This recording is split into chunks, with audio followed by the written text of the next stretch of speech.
Uma segunda causa, evidentemente relacionada da perseguição aos cristãos primitivos, foram calúnias difundidas a seu respeito, as quais, uma vez iniciadas, não podiam ser interrompidas. A suspeita de que as reuniões cristãs fossem orgias sexuais e disfarces para todo tipo de crime tomou conta da imaginação popular com uma força terrível. Essas graves acusações provavelmente surgiram de um fato característico da natureza humana. O segredo gera desconfiança. Quando descobriu que não podia participar dos cultos cristãos, o povo simplesmente deu asas à imaginação, passando de rumores a ódio. Os cristãos foram acusados de uma série de práticas, mas, na maioria das vezes, de pecados sexuais e de canibalismo. A acusação de tamanha imoralidade originou-se do fato de que uma das reuniões cristãs chamava-se Ágape, a festa do amor, e também do santo ósculo da paz que os cristãos davam uns nos outros. O beijo acabou se tornando tão suscetível a ofensas que as igrejas abandonaram a prática quase por completo. A acusação de canibalismo provavelmente teve início porque a ceia era praticada em segredo. Os pagãos não sabiam o que acontecia nessas reuniões fechadas, mas ouviram dizer que alguém era comido. Na última ceia, Jesus dissera: "Este pão é meu corpo, este cálice é meu sangue." Os pagãos concluíram que os cristãos deveriam estar comendo carne humana e bebendo sangue humano. O povo achava que, se continuassem vivendo aqueles que realizavam coisas tão terríveis, atrairiam todo tipo de problema para a terra, e tal perversidade despertaria a ira dos deuses, os quais puniriam não apenas os cristãos, mas também aqueles os quais haviam deixado viver. Este sigilo em torno das reuniões cristãs e as calúnias por parte do público pagão geraram dores de cabeça incomuns para as autoridades romanas, que costumavam ser imparciais. Em torno de 112, um governador da Ásia Menor, um homem chamado Plínio, escreveu ao imperador Trajano pedindo conselhos quanto à melhor maneira de lidar com os seguidores de Cristo. "Eu não sei exatamente o que fazer com os cristãos, pois nunca estive presente em um dos seus julgamentos. O simples fato de ser cristão basta para que o indivíduo seja condenado, ou é preciso que ele tenha feito algo ruim? No caso daqueles que admitiram ser cristãos, o que fiz foi enviá-los para Roma, se fossem cidadãos. Do contrário, mandei matá-los. Eu estava certo de que eles mereciam ser punidos por sua obstinação. Se o acusado negasse a Cristo e oferecesse sacrifício aos deuses ou ao imperador, era liberto, mesmo sendo de conhecimento geral que havia sido cristão. A resposta do imperador confirmou, de forma geral, a política de Plínio. Há cristãos demais para levar a juízo, porém, se o assunto cair nas mãos de uma autoridade romana, ela tem de lidar com o crime de ser cristão." Plínio parecia achar que os cristãos eram culpados de algo. Ele não tinha certeza do que, mas, pelo menos, sabia que não era de imoralidade ou canibalismo. Essas cartas antigas oferecem uma explicação para o fato de a perseguição de cristãos ser ora esporádica, ora cruel, tanto intermitente quanto intensa. Uma terceira causa do sofrimento cristão talvez soe estranha a nós. Os cristãos eram acusados de ateísmo. A acusação surgiu do fato de que muitos do império não conseguiam entender a adoração sem imagens. O monoteísmo não atraía tais pessoas. Como consequência, elas culpavam os cristãos por insultar os deuses do Estado. Os deuses pagãos eram considerados patronos que dispensavam benevolência às cidades.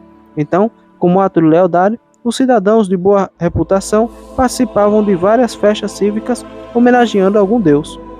Os bons pagãos poderiam até ser especialmente leais a um dos deuses, mas veneravam todos eles. Os cristãos não os reverenciavam e, portanto, pareciam desleais aos olhos de seus vizinhos pagãos. Segundo a crença popular, a negligência aos deuses desencadeava catástrofes.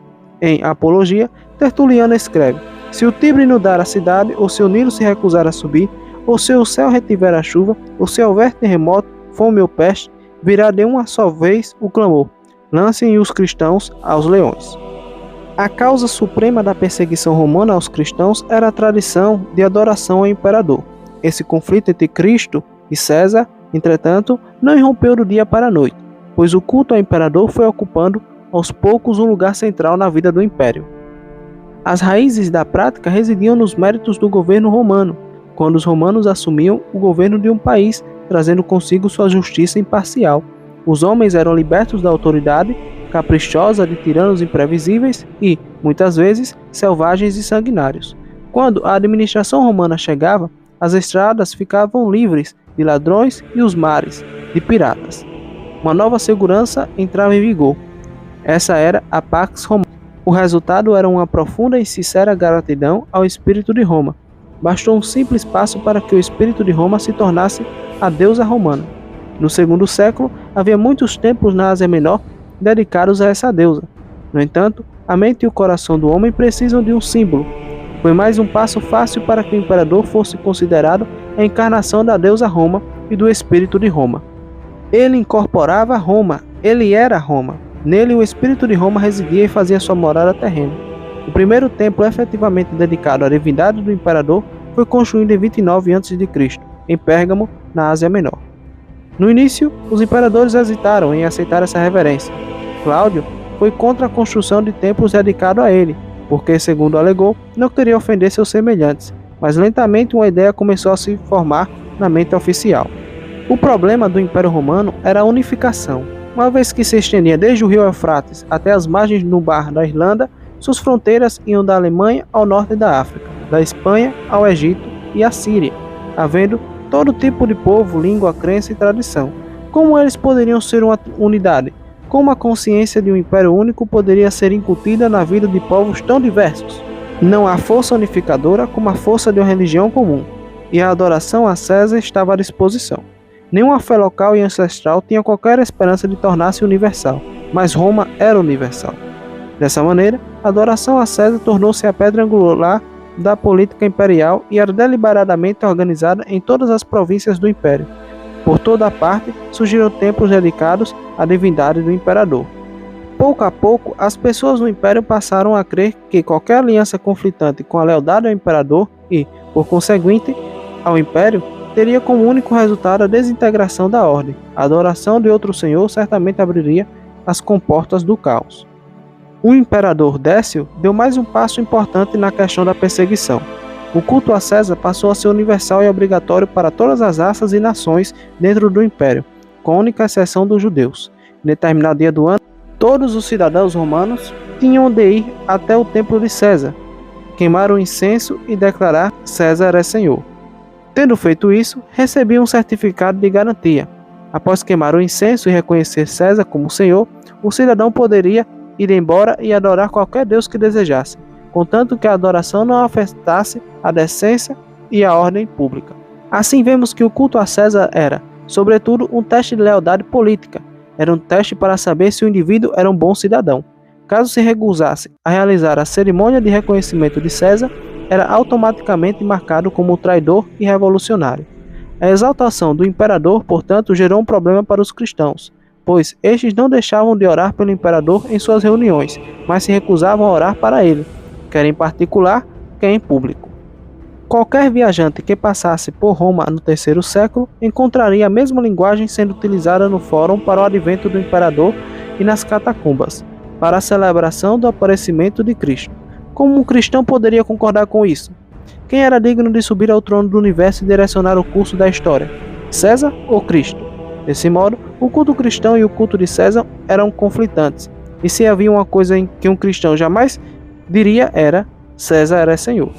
Para os cristãos, somente Jesus Cristo era Senhor. Para os romanos, os cristãos pareciam ser totalmente intolerantes, de uma obstinação anormal. Pior ainda, cidadãos desleais confessos. Se tão somente estivessem dispostos a queimar o incenso e declarar formalmente César é Senhor, poderiam continuar adorando Cristo como bem desejassem. Contudo, eles não cediam. É por isso que Roma os considerava um bando de revolucionários em potencial, ameaçando a própria existência do império.